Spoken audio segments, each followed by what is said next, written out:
Hello children, myself Mohammad Wasim Khan and I am your science teacher, and today we are going to start our second part of chapter 1 class 10th chemical reaction and equations। बच्चों हमारा जो chapter 1 चल रहा है chemical reaction and equations का, उसमें अभी तक हमने ये पढ़ लिया है कि केमिकल इक्वेशंस क्या होती हैं और उन्हें लिखा कैसे जाता है। अब हम आज के अपने इस टॉपिक में पढ़ेंगे कि केमिकल इक्वेशंस को बैलेंस कैसे किया जाता है, बैलेंस क्यों किया जाता है वो भी मैं आपको बताऊंगा। Okay, let us start our topic. आप लोगों ने क्लास 9th में पढ़ा है कि जो मास है वो ना तो बनता है ना ही खत्म हो सकता है। मास can nether be created nor destroyed in a chemical reaction. किसी भी केमिकल रिएक्शन के अंदर जो मास होता है वो ना तो अपने आप बनता है ना ही डिस्ट्रॉय हो सकता है। ओके, फिर उसके बाद इसका मतलब क्या हुआ, the total mass of the element present in the product is equal to the total mass of the reactant. जितने भी एलिमेंट्स हमारे प्रोडक्ट में हैं उनका मास इज इक्वल टू कितना, किसके बराबर होगा, जितने भी हमारे एलिमेंट्स हमारे रिएक्टेंट में प्रेजेंट है उनके मास के इक्वल होगा। अदर वर्ड्स में अगर हम कहें, the number of atom of each element remain same before and after and chemical reaction. इसका मतलब क्या हुआ कि केमिकल रिएक्शन के अंदर बिफोर और आफ्टर, मतलब केमिकल रिएक्शन के पहले और केमिकल रिएक्शन के बाद number of atoms of each element remain same. सारे एलिमेंट्स के जो एटम्स है, नंबर ऑफ एटम्स है, वो हमेशा क्या रहेंगे, सेम रहेंगे। इसलिए hence we need to balance a chemical equation, skeletal chemical equation. Skeletal का मतलब मैंने आपको बताया था, जो अनबैलेंस इक्वेशंस होती हैं उनको हम क्या बोलते हैं, स्केलेटल केमिकल इक्वेशंस बोलते हैं। ऐसे ही हमने फिर एग्जांपल लिया था, अपनी बुक में दे रखा है बच्चों, देखो 1.3 zinc plus sulphuric acid is equal to क्या होता है, जिंक सल्फेट, और क्या देता है, हाइड्रोजन।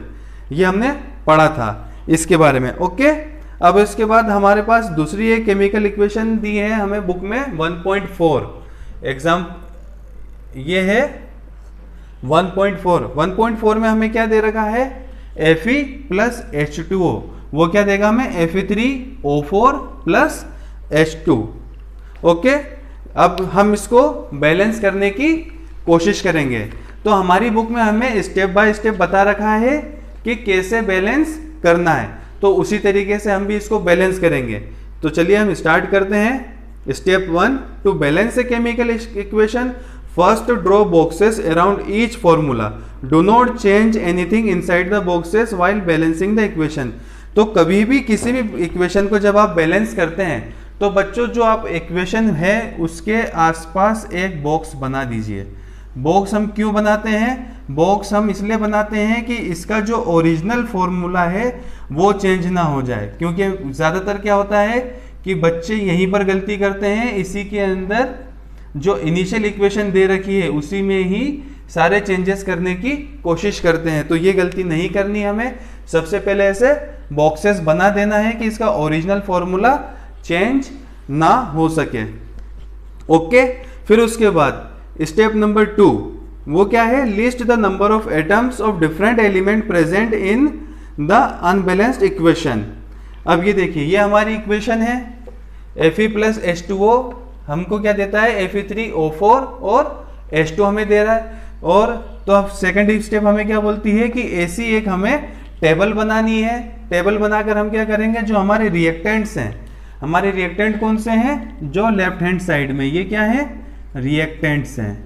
ओके बच्चों, तो ये वाले और जो हमारे प्रोडक्ट्स हैं, प्रोडक्ट, इनकी क्या बनानी है, हमें टेबल बनानी है। टेबल कैसे बनेगी, सबसे पहले हमें एलिमेंट्स लिखने हैं। एलिमेंट इस इक्वेशन में कौन कौन से यूज हुए हैं, एक है Fe, एक है H और एक है O। ओके, फिर number of atoms present in reactant. Reactant ये हमारा Fe है, तो इसमें कितने नंबर ऑफ एटम्स हैं, Fe के 1 है, तो हमने यहाँ 1 लिख दिया। H के ऊपर कितने एटम्स हैं, 2 है, तो हमने यहाँ 2 लिख दिया। O के कितने एटम्स हैं, 1 है, तो हमने यहाँ पे 1 लिख दिया। सेम ऐसे ही हमारे प्रोडक्ट्स में अब क्या हुआ, प्रोडक्ट में हमारा Fe के कितने एटम्स दिखा रहा है, ये 3 दिखा रहा है तो हमने यहाँ पे 3 लिख दिया। H के कितने दिखा रहा है, H के यहाँ पे 2 दिखा रहा है तो हमने 2 लिख दिया। और O के कितने दिखा रहा है प्रोडक्ट में, 4 दिखा रहा है तो हमने यहाँ पे 4 लिख दिए। ओके, तो ये हमने इक्वेशंस को देख के क्या बना दी, अपनी टेबल बना ली है। अब टेबल बना के उसमें नंबर ऑफ एटम्स हमारे प्रोडक्ट और रिएक्टेंट के लिख दिए हैं। ठीक है, अब स्टेप नंबर 3 क्या कहते हैं, स्टेप नंबर 3 में कि it is often convenient to start balancing with the compound that contain maximum number of atoms, it may be a reactant और ए प्रोडक्ट। जब भी हम किसी भी केमिकल इक्वेशन को बैलेंस करने की कोशिश करते हैं तो हमें कहाँ से स्टार्ट करना चाहिए, ऐसे कंपाउंड से स्टार्ट करना चाहिए जिसके अंदर नंबर ऑफ एटम्स क्या है, ज़्यादा हो, और वो रिएक्टेंट में भी हो सकते हैं और प्रोडक्ट में भी हो सकते हैं। In that compound select the element which is number of maximum number of atoms, और उस कंपाउंड के अंदर भी जिसमें भी सबसे ज़्यादा नंबर ऑफ एटम्स होंगे वो एलिमेंट हमें चूज करना है यूजिंग दिस क्राइटेरिया। अब इस क्राइटेरिया को यूज करते हुए हम क्या करेंगे, हम यहाँ पर देखते हैं तो हमें सबसे बड़ा कंपाउंड कौन सा मिल रहा है, Fe3O4 है, ये सबसे बड़ा कंपाउंड है। और इसके अंदर भी Fe के 3 एटम्स हैं और O के कितने 4 हैं, तो हम इसमें से किसको लेंगे, O को लेंगे। ठीक है, the element oxygen we will take, there are 4 oxygen atom on the right hand side and only 1 on the left hand side. अब देखो यहां से हम केमिकल इक्वेशन को बैलेंस करना स्टार्ट करते हैं।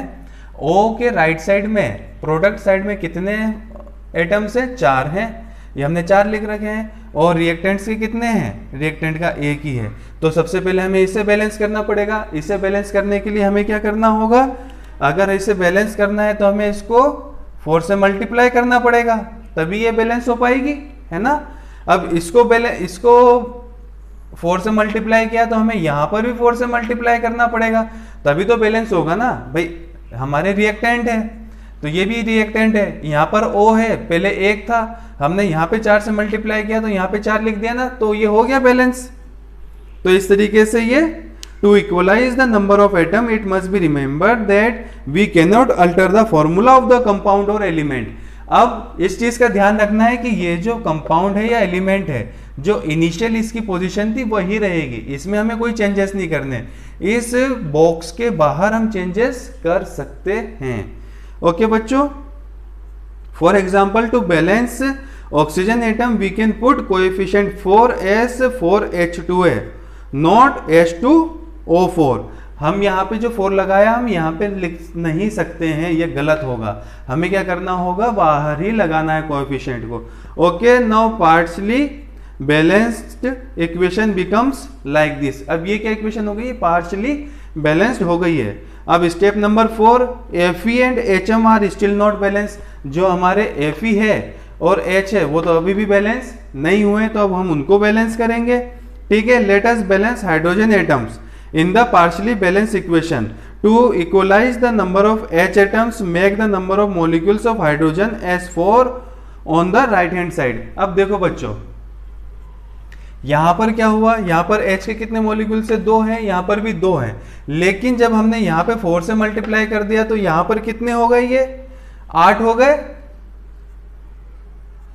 यहां पर भी तो मल्टीप्लाई होगा ना 4 का, तो जब यहां पर हुए हैं तो यहां पर भी हमें क्या करना पड़ेगा, 4 का मल्टीप्लाई करना पड़ेगा।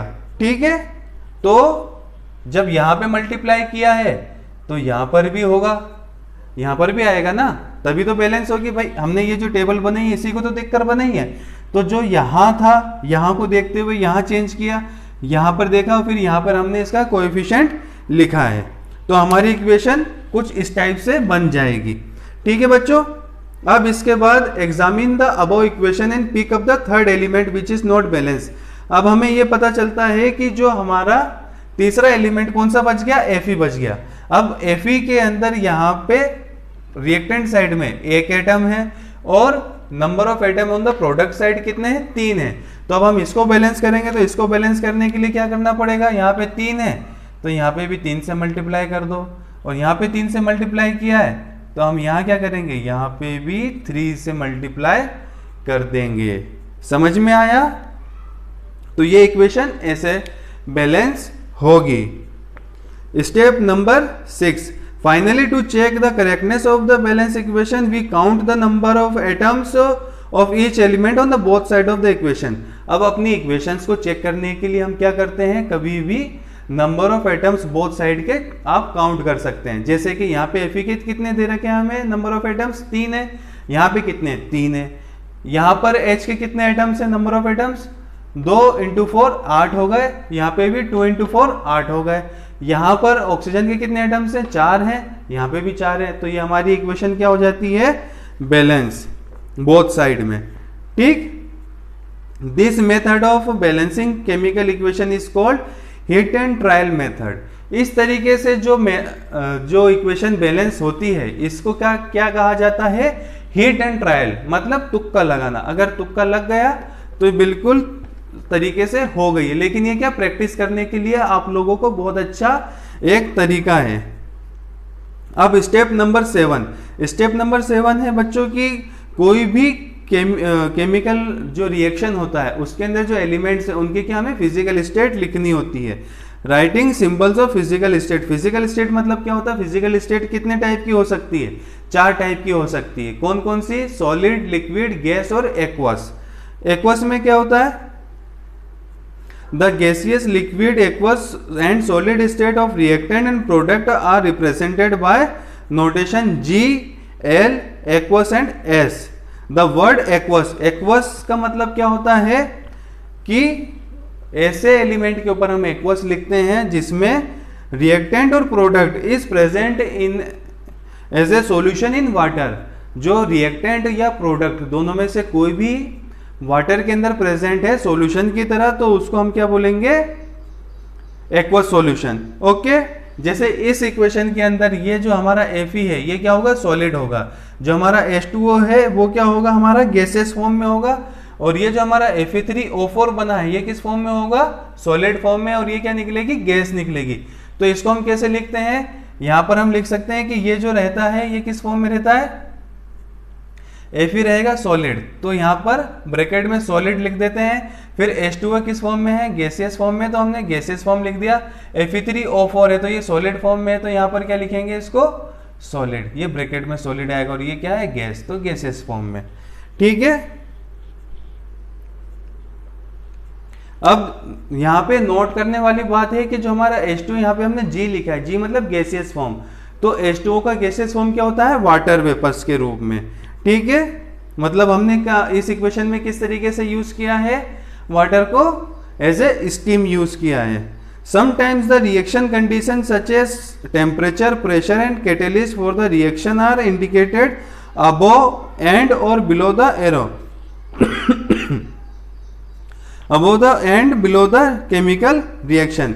अब ये देखिए आपकी जो बुक है, बुक के अंदर 1.11 और 1.12 में ये लिखा हुआ है कि कभी कभी क्या होता है कि हमें ये बताना पड़ता है कि कितने टेम्परेचर या कितने प्रेशर के ऊपर ये केमिकल रिएक्शन हुई है. ओके.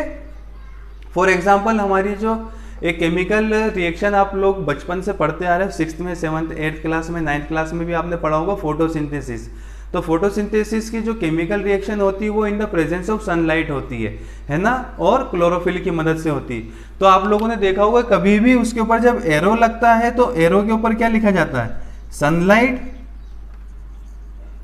सनलाइट लिखते हैं और साथ में क्या लिखते हैं, क्लोरोफिल लिखते हैं. मतलब ये क्या हो रही है, ये जो केमिकल रिएक्शन हुई है फोटोसिंथेसिस की, ये किसकी मदद से हुई है, in the presence of sunlight और क्लोरोफिल की मदद से हुई है. तो एरो के ऊपर भी लिखा जाता है, तो ये इन द प्रेजेंस ऑफ में लिखा जाता है. ठीक है. Using this steps you can balance equation 1.2 given in text earlier also. Okay children, I hope आप लोगों को ये वीडियो पसंद आई होगी और समझ में आई होगी. Thanks for watching. नेक्स्ट हमारे टॉपिक में हम पढ़ेंगे टाइप ऑफ केमिकल रिएक्शन, मतलब केमिकल रिएक्शन कितने टाइप की होती हैं. Thank you so much.